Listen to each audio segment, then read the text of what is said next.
Bonjour à vous, chers choisis de Jésus. Le message numéro 62 du 3e volume a comme titre ce qui suit. À chaque fois que tu trouves la souffrance lourde et difficile à porter, viens te jeter dans mes bras. Voilà l'invitation que le Seigneur faisait à quelqu'un, mais qui fait à chacun de nous dans nos moments de souffrance. Alors, petit M, que je nommerai Michel, c'est moi, Jésus, qui viens prendre tes souffrances pour les associer aux miennes et les présenter au Père. Le Père les accueille dans sa grande miséricorde et les transforme en grâce et en bénédiction. Pour toi et pour tous ceux et celles qui souffrent comme toi, mais n'ont pas l'avantage que tu as de me connaître et de mettre leur souffrance en moi. Si tu savais comme je souffre avec toi et en toi. Dans les moments de souffrance que nous rencontrons, comme disait un prêtre, il y a deux façons de souffrir. On peut souffrir seul et c'est stérile. Et on peut souffrir avec Jésus en lui offrant et c'est fécond. Une souffrance accueillie, offerte à Dieu, devient féconde. Comme la pluie qui tombe sur un sol fertile, elle le rend fécond. Ça, c'est une souffrance accueillie. La pluie qui tombe sur le béton ou sur la pierre ne produit rien. Ça, c'est une souffrance non accueillie. Tu souffres de te sentir seul et abandonné? Regarde comment j'ai été abandonné.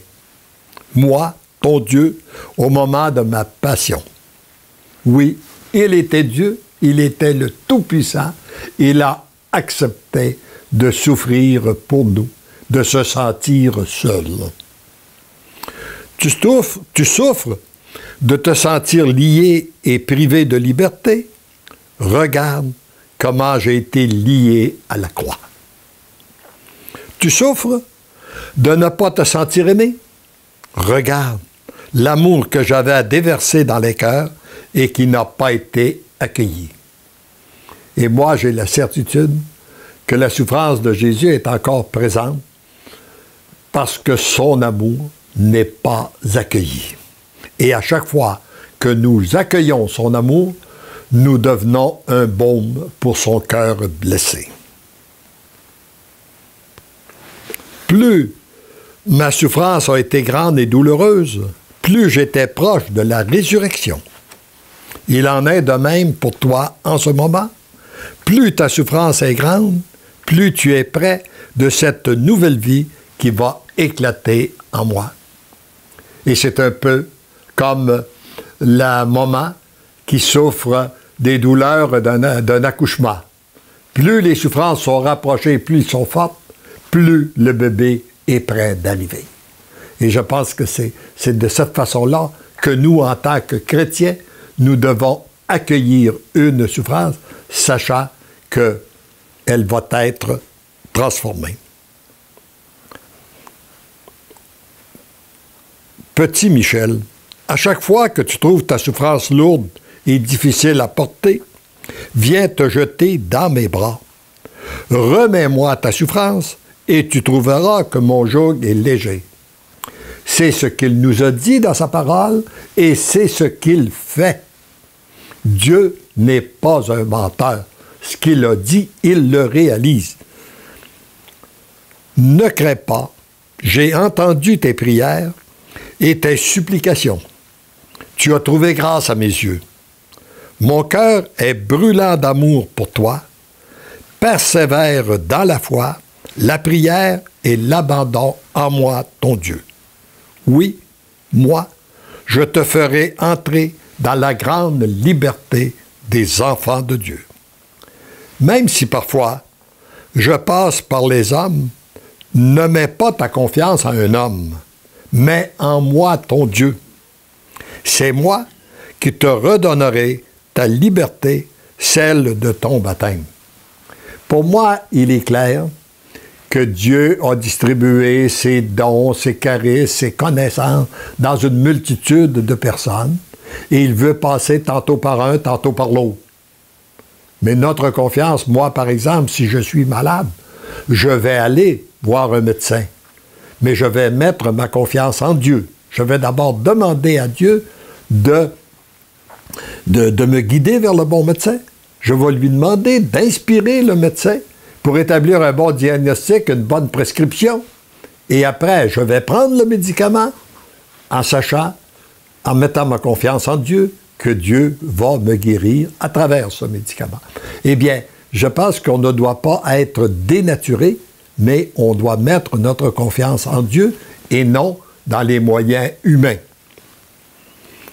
Accepte ce petit conseil, évite de te regarder, tourne ton regard vers le Père, regarde son amour, regarde sa bonté, regarde sa grande miséricorde. Jamais tu n'en seras digne. Jamais tu ne le mériteras.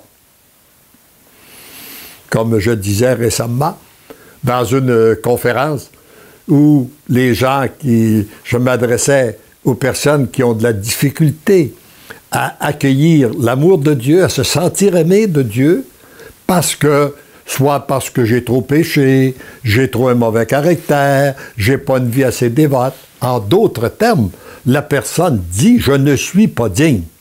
Eh bien, je dis « tu as raison, tu n'es pas digne ». Mais console-toi, tu n'es pas seul à ne pas être digne. Nous sommes au moins deux. Il y a moi, puis il y a toi. Mais Dieu ne nous choisit pas parce que nous sommes dignes. Il nous choisit pour nous rendre dignes. Il ne nous choisit pas parce que nous sommes capables. Il nous choisit pour nous rendre capables. Il ne nous choisit pas parce que nous sommes aimables. Il nous choisit pour nous rendre aimables. Accueille son amour et sa miséricorde parce que lui, il veut qu'il en soit ainsi.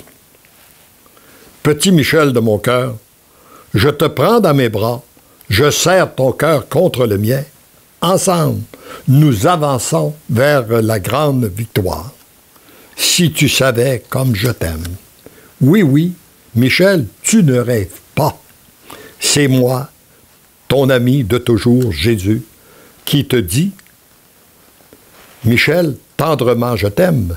Michel, follement je t'aime. Michel, divinement je t'aime. Et vous reprenez cette phrase en disant votre nom, en plaçant votre nom, que ce soit Agathe, Marcel, Joseph ou Pierre. Tu ne rêves pas. C'est moi, ton ami de toujours, Jésus, qui te dit « Je t'aime ». Amen.